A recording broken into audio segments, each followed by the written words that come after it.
you had a lot of quality players making their way to the top of the standings. We see Reid shuffling still while Brad already has his hand, implying that he's taking a mulligan down to at least 6.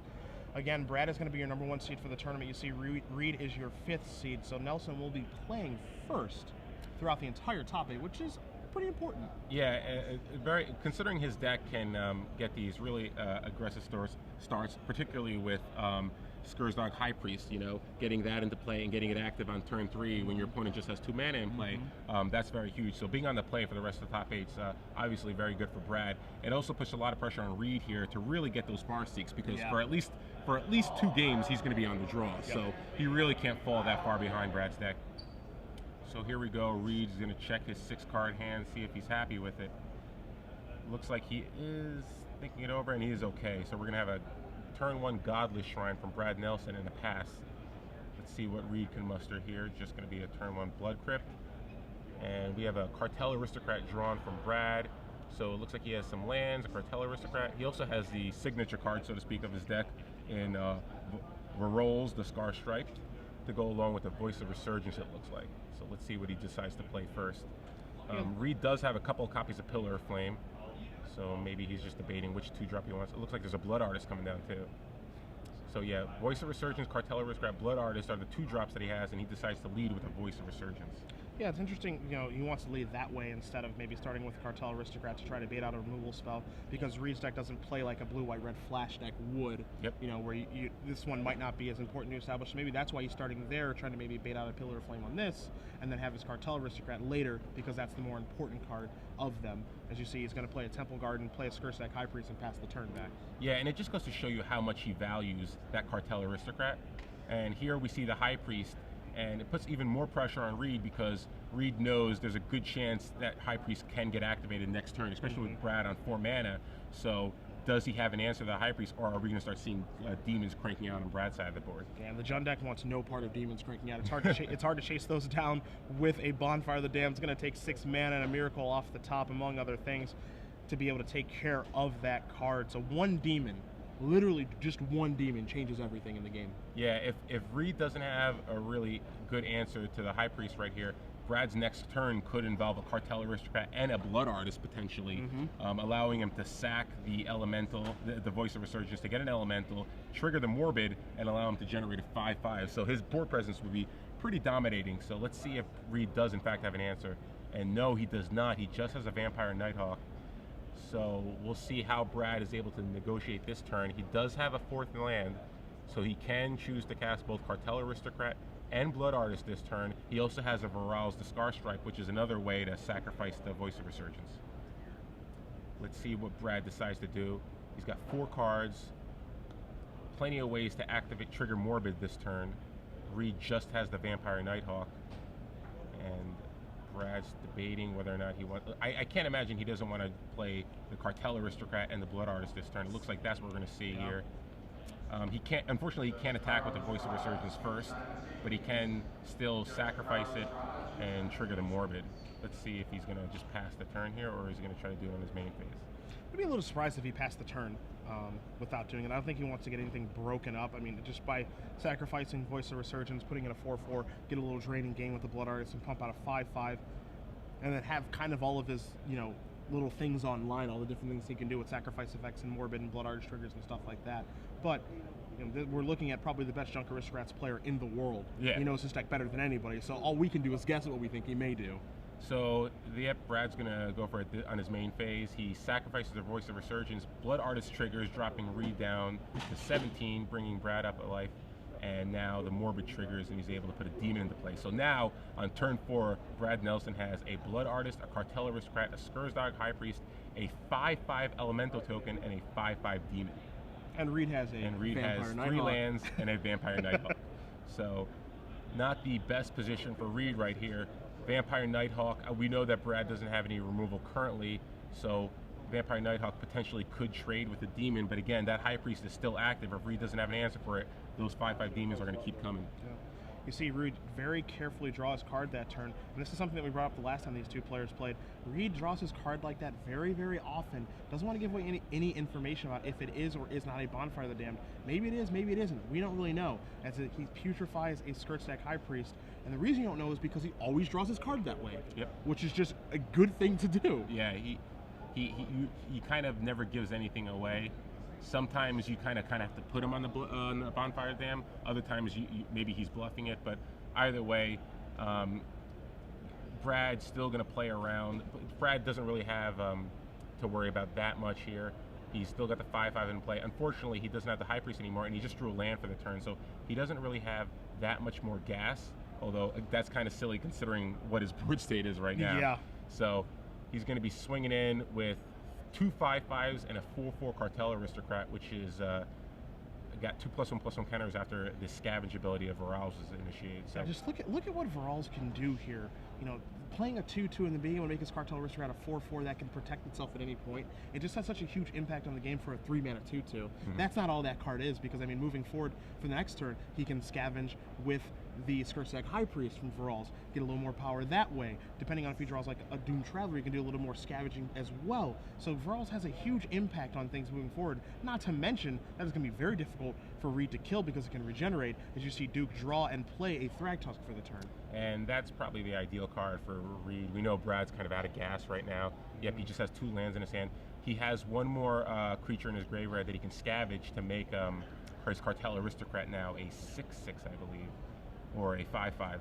So not too bad. It'll be big enough to kind of attack through a Thragtusk and still give himself protection. But Reid is now forced to decide, what does he want to do? What do I block here? He doesn't really have a great block.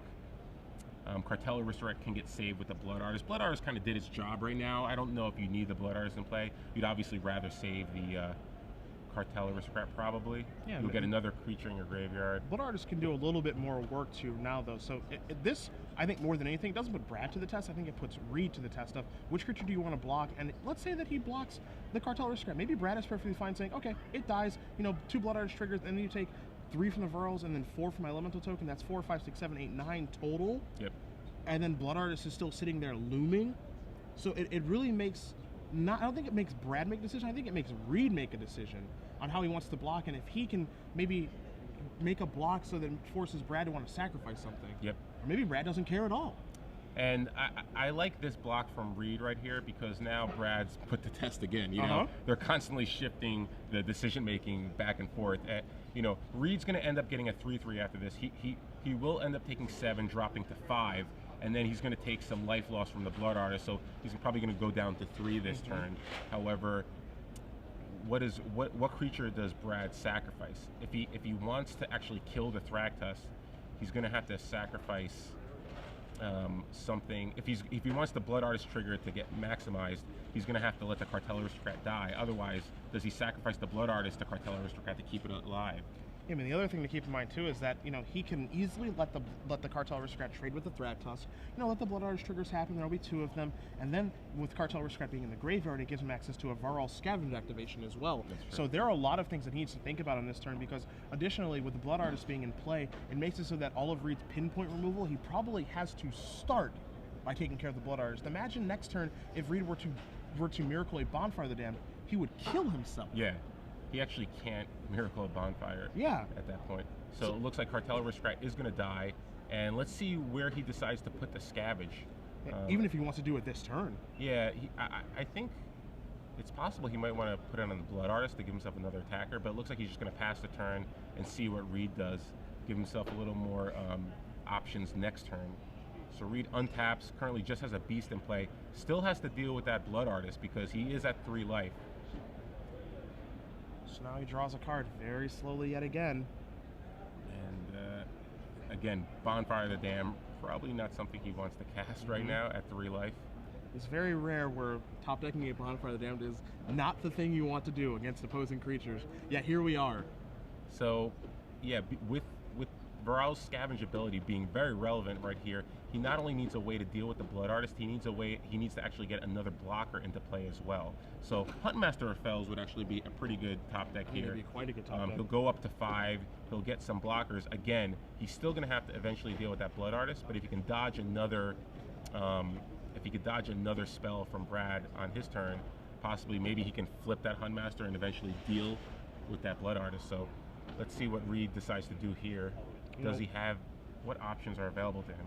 You know, one thing that, Nelson always talks about with his deck is one of the problems with the Aristocrat decks being any of them, as you see, Duke is going to cast a Olivia Voldaren and shoot down that Blood Artist for a drain and gain for Nelson, make it 25-2. But one thing that's very difficult for Nelson's deck is that it can't mitigate mana flood. That's the one thing it can't do, and because it's so many colors and color intensive, you can't kind of free roll the bunch of different, like Gavany Township type lands. He can't do that. As this turn, Nelson draws a Lingering Souls, which would have been a lethal Lingering Souls had that Blood Artist been in train, all those sacrifice triggers there from Varol's. Now he's got the uphill climb of having to beat Olivia Voldaren, which, if you've watched Semi Standard before, you know that's not the easiest thing in the world to do. Thankfully, though, that Lingering Souls will make the Elemental much, much larger. So it looks like Reid is going to be forced to chump block this turn with both of his creatures, and Brad will still be left with an army on his side of the board. So Lingering Souls plus Flashback is going to give Nelson 4 Spirit tokens. You also see the Scavenge there with the Cartel Aristocrat onto Varol's. And you see Reid reaching. He knows that he has to block both of his guys, just as you mentioned. And again, if it's Bonfire the Damned, it's not the best thing in the world. It's not the worst, because Bonfire for 2 would kill everything but Varol's, I believe. Yeah, if he can Bonfire for 2, let's say he miracles now, and he's able to follow it up with a blocker or chump blocker. Brad actually used both sides of the Lingering Souls already, so he won't really have a follow-up next turn. So let's see what... Oh, we have a Thrag test here. It goes up to 7. He will have to... It looks like he might just be forcing Reid. Oh, and there's a Blood Artist off the top, and that's going to get it done. So Brad Nelson is going to win game number 1 here over Reid Duke. Junk Aristocrats up 1 over Jun. And I think what was happening there on that last turn of the game is, as we mentioned, oddly enough, Reid does not concede. Yeah, during the last time they played us, Reid does not concede. If you're going to beat him, you got to kill him. Yeah. And it didn't even matter. Brad just dropped that Blood Artist in play. It's obvious what's happening here. So Brad Nelson wins the first game. Again, I think being on the play and Reid down a card, it was a little too much for Reid to overcome. Brad's start was pretty good. Obviously getting a Skurzdark High Priest active on turn 4. Pretty good position to be in. Reid drew the Putrefy for the High Priest, but it turned too late, unfortunately. So let's see if Reid can muster a better start in the second game. After board, we kind of went over it in the Swiss, but he does have some cards that are pretty good in this matchup. He has 2 copies of Duress, 2 Tragic Slip, 1 Rakdos Return, 2 Ground Seals, 1 Curse of Deathhold, 1 Pillar of Flame, 3 Liliana, 1 Underworld Connections, and 2 Rurik Cathar, the Unbowed. You can see it on the screen there. Obviously, Curse of Deathhold, one of those cards that are very effective against Brad Nelson's deck. We saw Brad able to navigate around it, but it really depends on, can he get Varol's in play and make it big enough that it doesn't matter. And the same thing with Obzida. Obzida is another way that you can potentially beat a Curse of Deathhold. But definitely that card's coming in. You have 1 copy of Pillar Flame. That'll bring the number of copies 3 in total. And that's a card that's very effective against Brad decks. It deals with Voice of Resurgence. It deals with Doom Traveler. So that's obviously coming in as well. Beyond that, though, not sure he wants to bring in the Duress. There's too many chances that it could just miss there. Tragic Slip, I can see Tragic Slip coming in too, just because it's another way to deal with Obzida, potentially. I mean, part of the reason I like Tragic Slip coming in, Duke has 2 in his main deck and 2 in the sideboard. I think he wants to move up to all 4s because Nelson has Tragic Slip in his deck. And so Nelson can so easily activate Tragic Slip for him. So as a result, he'll be actually activating Tragic Slip for Duke. Yes. He makes it much easier for Duke to actually have Morbid on his Tragic Slip. And I think that that's pretty important there if you read. You just saw how he lost the last game. It involved a Skurzdark High Priest. You'd like to be able to control that, and you'd like to be able to do it efficiently as far as mana is concerned, because 3 mana for a Putrefy to take out a 2 mana card in Skurzdark High Priest, you'd rather say that Putrefy for a much higher casting cost card like Obzida. Yeah, it's a cheap way to kill a card like Obzida or Varol's potentially, and it's also a cheap spell that allows you potentially to flip your Huntmasters, and we saw that definitely be a huge factor in the Swiss Browns. We take a look at Nelson's sideboard on the screen: 4 Deathrite Shaman, 1 Sin Collector, 3 Abrupt Decay, 2 Smite, an additional Obsidian Ghost Council to go along with the one in his main deck, 2 Appetite for Brains, and 2 Duress. It's difficult because Appetite for Brains is pretty good against Duke, but there's a subset of cards that it is poor against. You want to bring it in, but there are certainly going to be situations where it is very poor. It's the last card that you want to draw when you get into the mid to late game. The same can be said for Duress as well, but the benefit of those cards in the early game so that you can, 1, probably strip a card from their hand, and 2, be able to work with information on what's in their hand to craft your game plan is invaluable. Yeah, and it's one of those situations where obviously Brad's not ecstatic about bringing those cards in because there are times where he could either whiff or they're dead later in the game, but I think they're just too important to stop some of the really potentially devastating cards out of Reid's deck, something like a Curse of Death's Hold or an Olivia Voldaren. Those are cards that you could snag with an Appetite for Brains. Obviously, there's a risk there later in the game when you're in top deck mode, and you know those cards are obviously less effective. But I still think Brad kind of wants those cards in this matchup to kind of live or keep Reid honest and protect himself from some of the more devastating cards he has to face. Other options, again, you see a Sin Collector kind of goes into the discard package, but it is a body as opposed to not being a body. Also, 3 Abrupt Decay is not great in this matchup, of course. Obsidian is going to certainly join us, as we saw when they played earlier. Brad did draw his second Obsidian, and it's a great card in this matchup, in this grindy affair. It really puts pressure on Duke to have a Putrefy or be able to Morbid a Tragic Slip to be able to take care of it. So those are the options available to both players, as we do have an update from our other match very quickly. Josh McClain does take game number 1 against Valentine Mackel. Junk Reanimator currently ahead of Ban Hexproof. Wow, so a little surprised there. Again, we thought the Hexproof might be a little favored there, but again, it really comes down to whether or not they can get a Geist of Saint Trap going.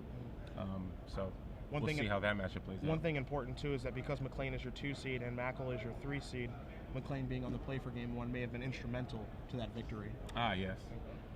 So both players are debating what they keep, and they both keep 7 this time.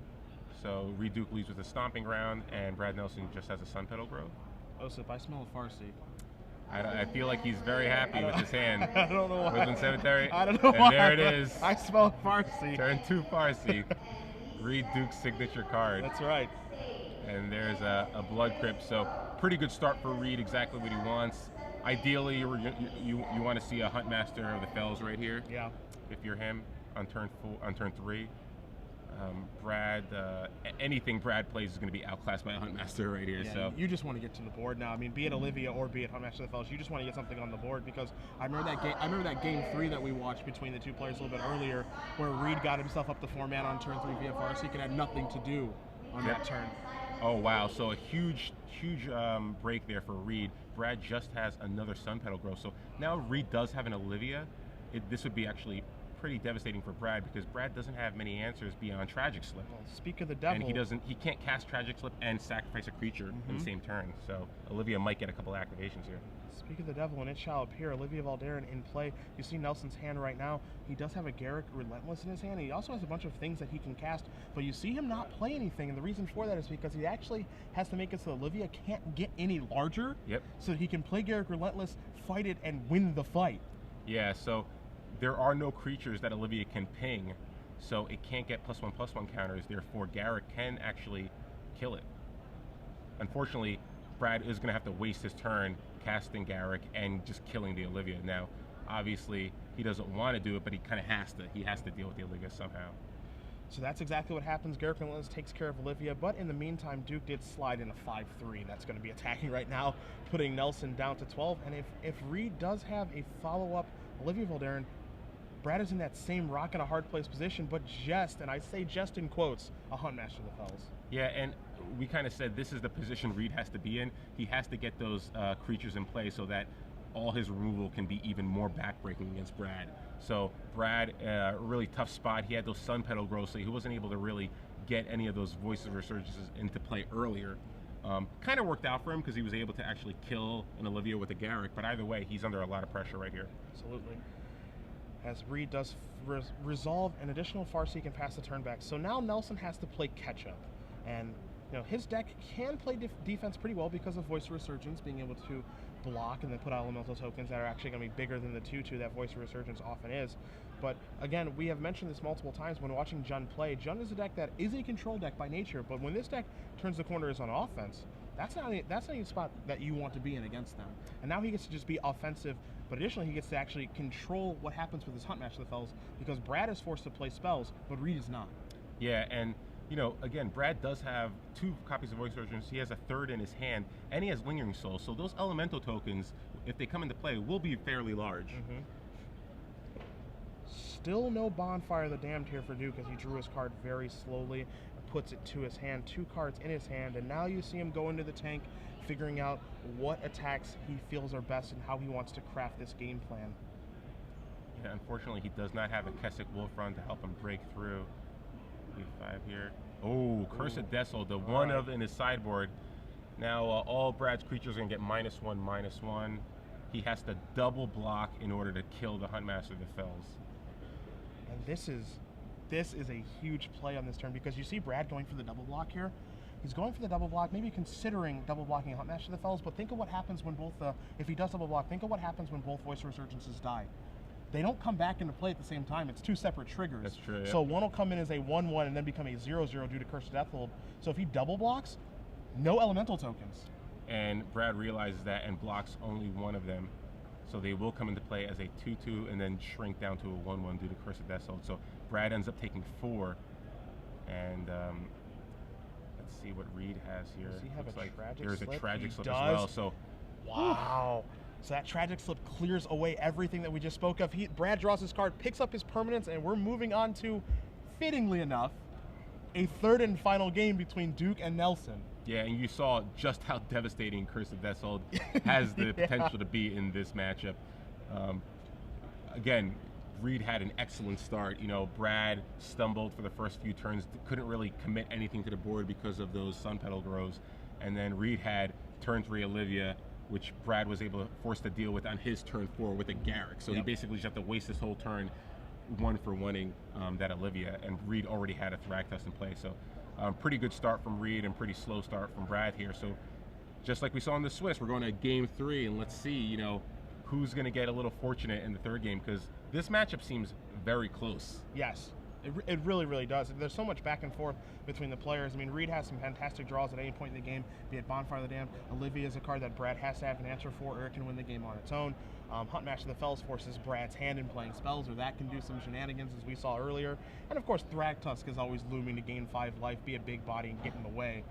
There's a lot of cards that he can draw to, but alternatively, there are a lot of cards that Nelson can draw to. We saw game 1, he basically won that game straight up off of a Skurse deck High Priest trigger. Yeah, and the thing about Brad's deck is, whenever you're a non-blue deck, basically, whenever you can't manipulate your draws or draw extra cards, you're kind of vulnerable to possibly getting land flooded later on. Yeah. And we've kind of seen that with Brad's deck throughout the Swiss.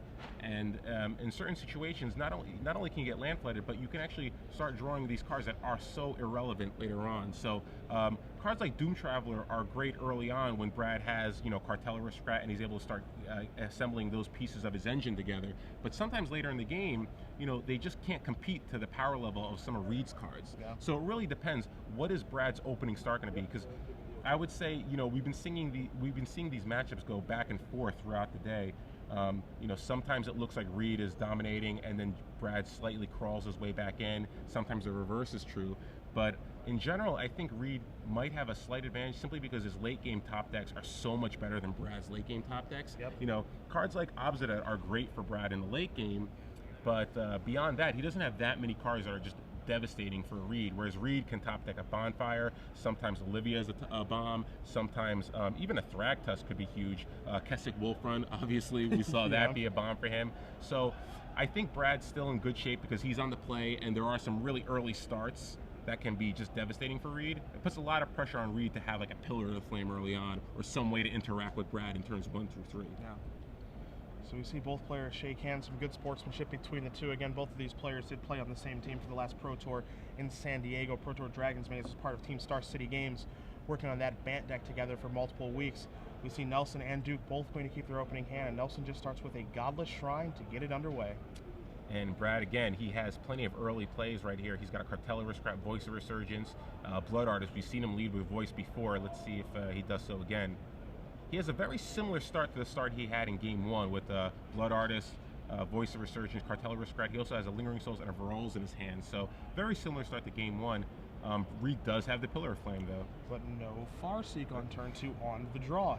I believe if he had one, he would have cast it. I would like to assume as much, at least, as we see Nelson is going to play Lingering Souls and put 2 Spirit Tokens into play. Yeah, so Brad doesn't have the High Priest like he did in Game 1, so Reid maybe a sigh of relief a little bit. Let's see if he does have the Farseek to ramp up to maybe 5 on turn 4 to get that Thragtusk in play. Reid debating. Again, the turn 3 for Reid is really rough. If he doesn't have the turn 2 Farseek, he doesn't have many plays he can make on turn 3. He does have a couple copies. He has a Rakdos Keyrune in his deck, but beyond that, he doesn't have many plays he can make, and he probably didn't bring in Liliana in this matchup, so not much you can do on turn 3. Yeah, but I feel like the best that he can do is probably represent and Putrefy. And, Definitely. You know, there's not a lot of great things that he can putrefy. You know, there are certainly things that he can putrefy, don't get me wrong, but I think he'd rather have the ability to just save that for Obsidat, as here comes a Garruk Relentless pumping out a Wolf token, and this will change the way that Duke has to play this game now. Yeah, unfortunately, a top deck Bonfire right here won't be able to deal with the Garruk itself, so he's going to have to wait a turn here. Let's see, does Reid actually have a Huntmaster of the Fells here? Either way, Huntmaster or Olivia could fall to that Garruk. Yep, and it is going to be Huntmaster of the Fells, so 2 life and a Wolf token coming in to play for Duke, trying to get his footing here. But now a Bonfire of the Damned will actually get the job done on Nelson's current board. Yes. And let's see how Brad wants to negotiate this. He does have a Royal Scar Stripe. He looks like he has a Tragic Slip as well to go along with the Cartel Aristocrat. So he could kill the Huntmaster of the Fells and develop his board with both Varolz and Cartel Aristocrat. Yeah, quite a few options here too. Don't forget about that Lingering Souls that's in the graveyard as well. How does he want to navigate this is very, very interesting, because he has a lot of options. I mean, we haven't even looked over the Garruk options yet. I mean, fighting is easy, but maybe he wants to pump out a 2/2. You see, he wants to fight here and flip into Garruk of the Veil Cursed. Maybe he wants to use that for the following turns to start sacrificing. Maybe he just wants to put out 1/1 Death Touch Wolves. This turn is going to navigate, and it's going to set the base for the following turns. Yeah, I think if he just flashes back Lingering Souls here, he just exposes himself too much to Bonfire. Even a hard cast Bonfire for 2 would be pretty devastating if he flashed back Lingering Souls. So I think his best play is to just drop out the Cartel Aristocrat and the Varolz, because both of those are pretty resilient to Bonfire. That's exactly what he does do. So those 2 creatures that do give him protection against Bonfire are in the house. And so now if Reid is to Miracle Bonfire, or even just cast a Bonfire for 2, yes, he'll take care of the 2 Spirit Tokens, the Wolf and the Garruk, but it'll leave Nelson with a Varolz due to regeneration, Cartel Aristocrat due to protection from red. Yeah, and yeah, pretty bad situation for Reid. He will be able to deal with the Garruk, but Brad will be left with the Cartel Aristocrat, a Varolz, and he still has that Lingering Souls in his graveyard they can flash back. So it's going to be a tough situation for Reid here, because even if he does have an Olivia, Brad does have that Tragic Slip, and he can trigger Morbid easily on his side. So he has answers to Olivia, he has answer to a Thragtusk potentially, and Bonfire of the Damned isn't that effective against his board anymore because he played both Varolz and Cartel Aristocrat. Yeah, kind of funny to say that Thragtusk isn't the best draw right now. I mean, the life buff is actually pretty good, pushing himself to 21, assuming his next land isn't, you know, a Stomping Ground or one of those Ravnica dual lands that'll deal him 2. But again, it's not the greatest card in this situation. It's decidedly mediocre. Yeah, it's basically just gain 5 life and put a blocker out there. Obviously, Brad has ways around that blocker, but Reid's in a tough spot, because even Curse of Death Soul's not that bad, but even that, you know, Brad's going to keep his Garruk in play. He's going to be able to churn out another creature off of the Garruk, and then, or potentially he could just search up an Obsidat. So a lot of options for Brad here. Reid just plays that Thragtusk and gains 5 going up to 21. So let's see what Brad decides to do. If his draw yields him anything better. He looks like he has a Cartel Aristocrat here. So yeah, some definitely a lot of decisions here on Brad's side. Just shows you how complex this deck is. Yeah. There's just so many things that he can do here. He doesn't have any creatures in his graveyard because the Pillar of Flames is the card that was dealt with, that was used to deal with the Voice of Resurgence. So he can't scavenge right here. So he doesn't have too many great attacks with Varolz or Cartel Aristocrat, unless he wants to start sacrificing some creatures, which I'm not sure he wants to do just yet. Yeah, I think he's better off just building up his board a little bit and just attacking with those Lingering Souls. Yeah, he just pumps it. That's exactly what he does. He just pumps out a 1/1 Death Touch Wolf token, attacks with the Lingering Soul Spirits, plays Cartel Aristocrat, but most importantly with the play of that Cartel Aristocrat is he's adding to his board, but he's adding Resilient Threat to his board. Yeah. You know, ticking up Garruk, you know, and we'll bring Garruk, the Veil Cursed, on the screen for you guys so that you can actually see something that doesn't actually happen very often, which Nelson may or may not be building towards, is the ultimate on that card. Because the ultimate on it is -3. Yep, and he does gain an overrun. Yeah. It's a -3 where, yes, there aren't any creatures in the graveyard right now, but Varls can say, actually, there are quite a few creatures in the graveyard. I can make that happen if I need to. So, you know, it's likely that he's just trying to build towards the -1, maybe to search for an Obsidat, sack a Death Touch Wolf, turn that thing into an Obsidat Ghost Council. But something that Duke needs to keep in mind moving forward is that the -3 ability on that Garruk the Veil Cursed is very real moving forward. Yeah, and I think we're going to see what happens if Brad upticks it yet again next turn, and then he flashes back his Lingering Souls, then we know what's happening. Yeah. Although I think probably the safest play for Brad is probably just sacrifice a creature and search for Obsidat. You know, you probably want to just crank out Obsidats at this point, and especially since you have the Tragic Slip as a way to deal with the Thragtusk. Sure. So Reid here debating his options. Again, Brad's assembled a pretty solid army on his side, very resilient to all the removal that Reid potentially has. Again, Curse of Deathhold, there's only one copy in his deck, but not that effective here. It would deal with the Lingering Souls token and one of the Wolf tokens, but beyond that, not much else. Looks like we do have another Huntmaster that fells, giving Reid a couple more life and another 2 creatures to block with. And then we have a Farseek here. So Reid just tries to develop his board a little bit more. He does have a Wolf Run in play, which could be relevant later on, but again, Brad just has such a dominating board presence. And like you said, there is that potential that Garruk was eventually going to do something really good. Is it going to be search for an Obsidat, or is it going to be search for a Blood Artist potentially, try to drain Reid out? Maybe search for a Blood Artist this turn, search for another Blood Artist next turn, and play both of them, try to Fireball them, so to speak. Yeah. I mean, he's got a lot of options with that. You see Duke's turn, not really all that impressive. He does cast a Huntmaster of the Fells, gets a Wolf token, gets 2 life, does Farseek to kind of ramp up a little bit. One thing to keep in mind here moving forward, Osip, as you see, Brad is probably ahead right now, and Reid is trying to stabilize here, is that you take a look at Nelson's life total. He's at 14. A Miracle Bonfire right now turns things around, not because it really does a nice job of clearing up things on Nelson's side, because it does an okay job of that. It's going to leave Nelson with a Varls and 2 Cartel Aristocrats, but the fact that it would move it would move Nelson down, to 8, and then he's staring those creatures in the face. That's kind of the important part here, is that it can actually allow Duke to get on the offensive, which is something he cannot do when he's looking at this mess of creatures. Yeah, and that's why I brought up the Kessig Wolf Run, because a top deck Bonfire, you know, again, Brad does have a resilient army, so to speak. He will have 3 creatures still in play, and he can flashback Lingering Souls. However, he will drop to 8, and then he's facing down 4 creatures along with the Kessig Wolf Run. So that's really, it can be very scary for Reid, for Brad rather, if we start seeing a top deck Bonfire. However, looks like we're going to have 3 creatures swinging in, 2 in the air and 1 on the ground. That creature does have Death Touch though, so any creature Reid blocks with will fall to it, even though it's just a 1/1. So how does, I mean, again, the important thing here for Reid too as well is that clearly he's behind on the board and he's trying to catch back up, and maybe he's trying to just change things and just delay things until he can get to a Bonfire of the Damned. Maybe that's his game plan right now, but also look at where his life total's at right now. He just went from 21 to 18. Thragtusk gaining 5, 2 life gained from both the Huntmasters, that's gaining 4 life. So he's been able to keep his life total high enough where you see Brad's board presence is so dominating. You'd think that Reid would have taken more damage over the course of this game, but that's just simply not the case. Yeah, so here Brad does activate Garruk, and it looks like he's just going to sack a Lingering Souls token to search for the Obsidat. And Obsidat will gain him 2 more life, bringing up to 16. And however, Obsidat, you know, doesn't really have a great attack.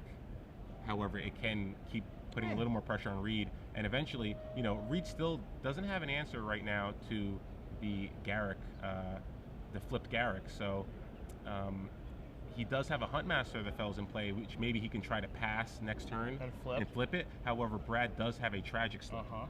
So Brad will be able to cast it to prevent the Huntmaster from flipping to give his Garruk another turn.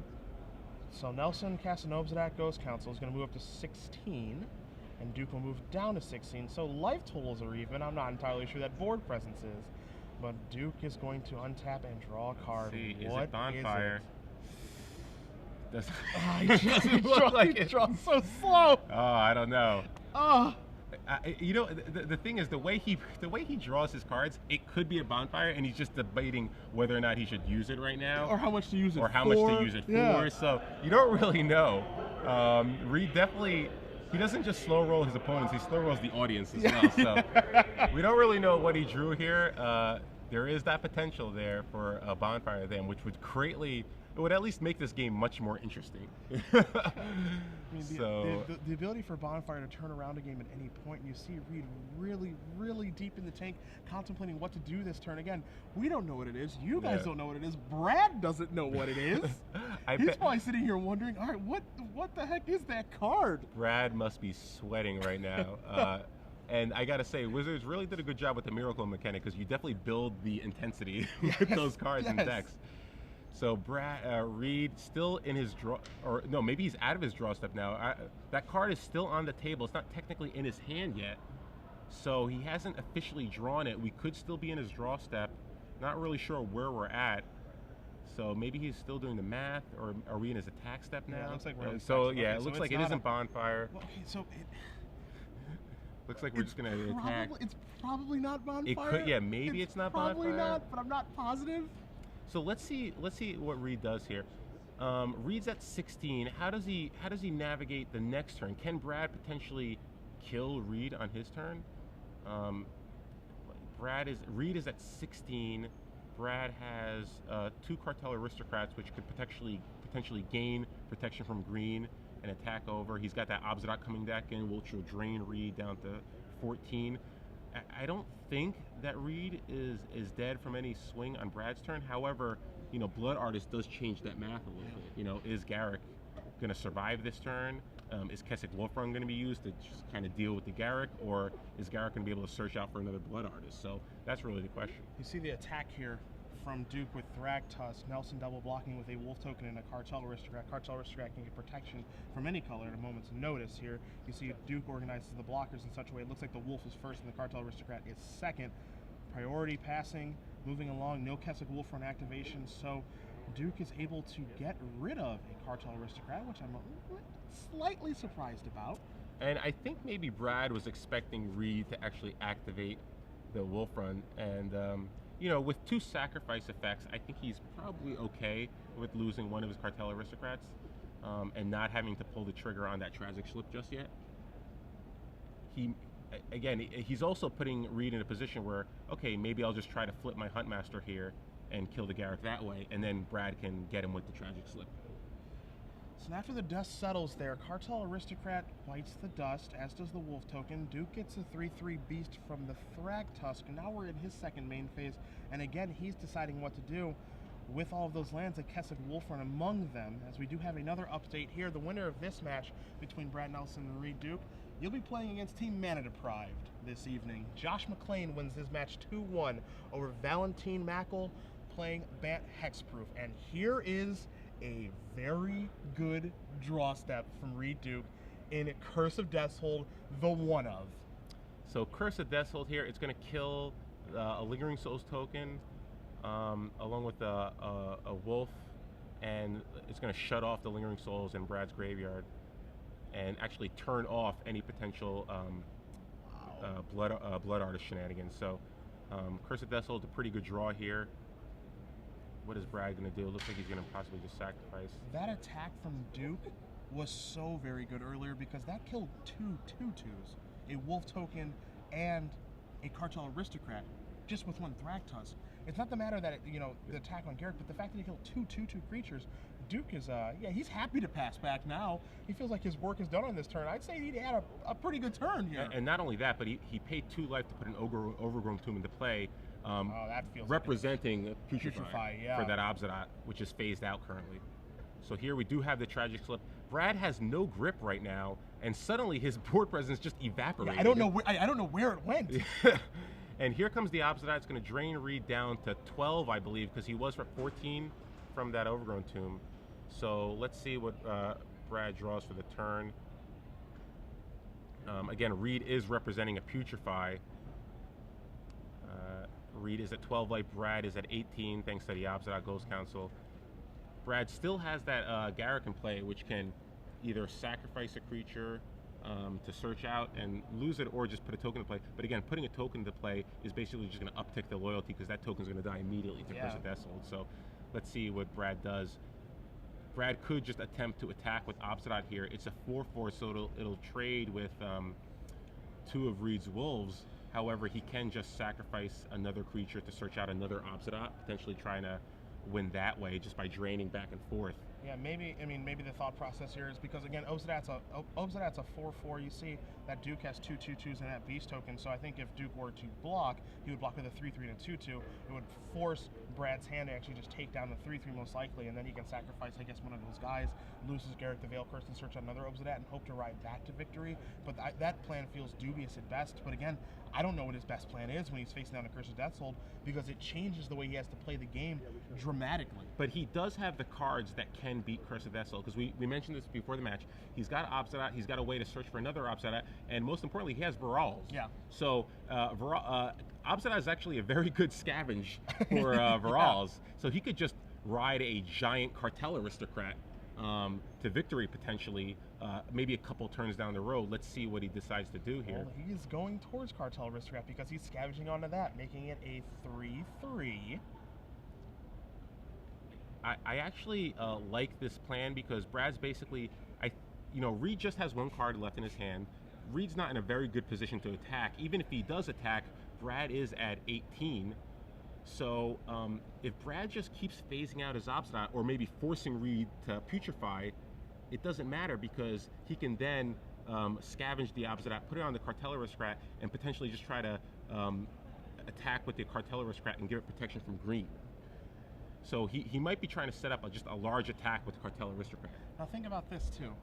We believe that Reid is representing has a Putrefy. If not, he's representing one very well. Yeah. Think about the Obsidian right now. Okay, let's say that Brad doesn't attack. We move along to the end of turn. Okay. Yep. And Brad's trigger for Obsidian, the trigger for Obsidian is on. What do you do with that Obsidian? Assuming that Reid has a Putrefy as his last card, do you remove it? Because if it's gone, then that Cartel Aristocrat can be putrefied, and it would force Brad to sacrifice the Varls and give it pro green. Then Varls isn't there, which is part of his game plan. Do you even remove Obsidian at all? I think you would still probably phase it, but it looks like Brad says, I'm pretty sure Reid has a Putrefy here. I'm going to sack my Obsidian to get something a little more effective, like another Obsidian. And again, I think his game plan here is just, play Obsidian, drain you. You're eventually going to have to deal with it. If you don't, I'm just going to keep draining you, and even if you do deal with it, I have 2 Obsidians which I can scavenge onto my Cartel Aristocrat, making it pretty large. And that'll be able to kill Reid in 1 swing, potentially. Wow, oh wow, oh wow. So Nelson's going to sacrifice 1 Obsidian and lose his Garrick the Veil Curse to search for another one. Obviously a land in his hand, and it's a Gavany Township, which is a relevant one. Yeah, again, he's still probably just going to scavenge here, yep. So looks like Brad's going to scavenge onto that Cartel Aristocrat, and now he can attack, and Cartel Aristocrat is big enough where even a quadruple block, it'll be a 5 counters and then 2 counters, 7, 8, 9. So yeah, I think he can safely attack with the Cartel Aristocrat. So there's your scavenge. It goes up. So currently, Cartel Aristocrat is a 6, 7, 8, 9, 8, 8, and Reid only has 7 power on his side. Well, but depending on what Brad sacrifices to Garrick. Never mind. So Cartel Aristocrat does not have protection from any colors right now. No. It's just coming into the red zone. Got it. He did not sacrifice a creature. Yep. He doesn't need to. Yeah, no, he doesn't need to at all. You're 100% right. He can just make Reid choose to chump block if he wants. It's big enough to survive anything. I think Reid has to chump block this turn. I think a wolf just goes under the bus here. It's tricky. Can you really afford to take 6, 7, 8 damage? It normally would be 9 because of Curse of Deathhold. It's going to be 8. Can you afford to take 8 damage knowing that Brad can just push through damage the following turn because of the protection ability? Well, the real tricky thing is here, what do you do with that Putrefy? Assuming that there is a Putrefy. Yeah, like, did Reid bluff a Putrefy? If he did, that's fairly fantastic considering it forced Brad to kind of sack his own Obzidot. However, you do know Brad has another Obzidot in his hand. You can't let that go unchecked either. Yeah. You're kind of damned if you do, damned if you don't, because if Obzidot goes unchecked, it's going to keep draining you. You have no pressure on the board, really. And even if you do kill it, it's another card that you can scavenge onto that already gigantic Cartel Aristocrat. Wow. So let's see what Reid wants to do. Reid still has that Kessig Wolf run. So it looks like the Wolf is just going to jump in front of a Cartel Aristocrat. And what is it? Does he want to use that Putrefy now to sort of clear the way of Varals and just start attacking? Can he afford to do that? I don't. It seems like we're going to get an attack from Reid next turn, and maybe an activation of Kessig Wolf run. Our entire thesis, for lack of a better term, is assuming that Reid has a Putrefy in his hand. That's the best part, is he's just going to untap and move on. Well, even if he does have a Putrefy, I don't think he can cast it. He still has to worry about that Obzidot. So I guess maybe Huntmaster of the Fells would be a great draw right here. Olivia, fantastic. He's got a lot of outs. But despite the fact that Brad's board position kind of was decimated last turn, because of the fact that, and the Curse of Deathhold dropped, because of the fact that he has Varals and an Obzidot in play, he had the tools to sort of beat that Curse of Deathhold, and we mentioned that before the match. Yeah.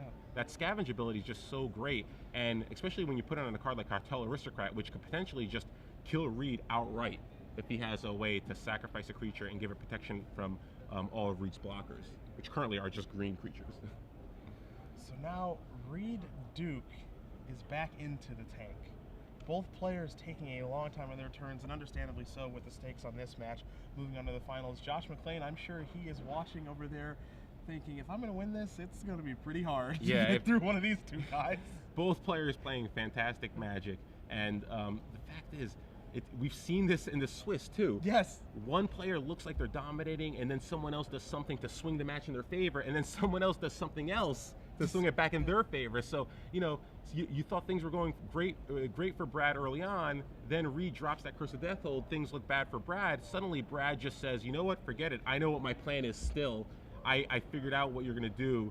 Even though you have a Curse of Deathhold, I'm just going to ride this Cartel Aristocrat to victory, and you're going to have to find an answer to it. And part of my game plan involves sacking Obzidot Ghost Council to go find another Obzidot Ghost Council. Yeah. Hey, whatever it takes, am I right? Cartel Aristocrat's hard enough to deal with when it's a 2/2, let alone when it is a 8/8, or a 9/9 rather. So let's see, Reid still, we still think that he has a Putrefy in his hand. We're not positive. Did he bluff the Putrefy the turn before? I mean, it's so tough, right? Because there's so many things that just go into the thought process that he has a Putrefy. Is losing 2 life worth representing a Putrefy? He had to play an Overgrown Tomb untapped to represent a Putrefy. No one is 100% sure if he has Putrefy except for the person playing the Jund deck and currently reaching with his tokens and attacking in Reid Duke. And now, as you mentioned, we thought we might see this attack here and put Varals to the test. Again, Varals is not a 2/2. It is a 1/1 right now because of Curse of Deathhold.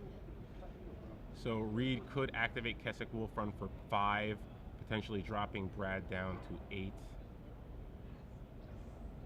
And he does have, it looks like he has 2 cards in his hand. One of them is that Putrefy. Does he have a Tragic Slip potentially? Sacrifice here. And does he have that wow. Yes, he does. So he does have a Tragic Slip, and he does activate Kessig Wolf Run after this. It looked like it was mid-combat, so he activates it and he deals 6 this turn. Brad still has an Obzidot. Unfortunately, he drew a Duress, which isn't effective against Reid's empty hand. Yeah, it would have been fantastic last turn. Yeah, so unfortunately, Brad just has that Obzidot. Obzidot can come down, dropping Reid down to 10, bringing Brad up to 14. Unfortunately, it's just a 4/4, and if he chooses to phase it out, Reid does have 5 power worth of attackers, along with 8 mana, and one of them being a Kessig Wolf Run. So Brad does, in fact, phase out that Obzidot. And let's see what Reid draws for the turn. Brad is at 14 life. He's got 5 power. He can activate Kessig Wolf Run for 5. So dropping Brad to 4. Reid is going to drop to 8 on Brad's turn, and then potentially dropping down to 3 on his turn. So you see Reid analyzing, taking a look at what Brad has over there, trying to figure out now what he can and cannot lose to at this point. this turn very, very crucial about how he wants to go attacking, what he wants to do with Kessig Wolfrun, how large the activation should be, if there should be an activation at all, and how he's going to play against this Obsidian that he knows is coming. Additionally, he doesn't know what card is in Brad's hand right now. Not the slightest idea. Yeah, and the good news for Reid, though, is that Curse of Deathhold shuts off a lot of Brad's draws. Yes. He does have to be wary of that Gavany Township. You know, Gavany Township can potentially make the Obsidian back up to a 5/5. However, I don't think there's any way that Brad can burn Reid out down from 3. So Reid's going to go to 8 now. Nelson draws his card. Obsidian comes back. What does he draw? And can't quite make it out. Looks like it's potentially just a land. Even if, again, there's not many cards that Brad can draw here. Even if he does activate Gavany Township and makes his Obsidian a 5/5, he can still only bring Reid down to 3. You see Nelson doing the math this turn, trying to figure out what are my outs, what can I do? Did I draw the card that I need? Reid, am I going to lose to you again? Twice in this tournament? To that Kessig Wolfrun? Yeah, are you going to best me again with that Kessig Wolfrun? Are you kidding me? He might have to just leave that Obsidian. He might not be able to phase it out. Maybe he has to leave it back to block. Either way, though, if he doesn't have another blocker, Kessig Wolfrun's probably going to finish this out just because Brad's at 5 life only. So Brad really low on options here. That Curse of Deathhold just shuts off so many of his outs. It looks, Garrick. So it looks like it is a Garrick. But again, Garrick not that great right here because all it can really do, it can kill a wolf, but still there's that Wolfrun in play. Yeah. That Wolfrun is threatening lethal next turn. Brad with a shoulder shrug, a bit of frustration, trying to figure out how much can my Obsidian soak up so that I don't die. Is there anything I can do? Yeah. Garrick Relentless would have been a great draw. Can we see how turn. much mana Reid has? Because so it looks like he can activate it for 6. So if Garrick comes down to just trade with that beast token, he can still make the wolf an 8/8 and 4 damage with trample over. So I don't think he'll actually kill Brad if. Let's 1, see. 2, 3, 4, 5, 6. Yep. So if 6 plus 6 makes the wolf an 8/8. 8 minus 4 is 4. So Brad will drop to 1, but the wolf. So he kills the wolf. Oh wait, he's thinking about it. Yep. If he kills that wolf, then the extra power of the beast will kill Brad.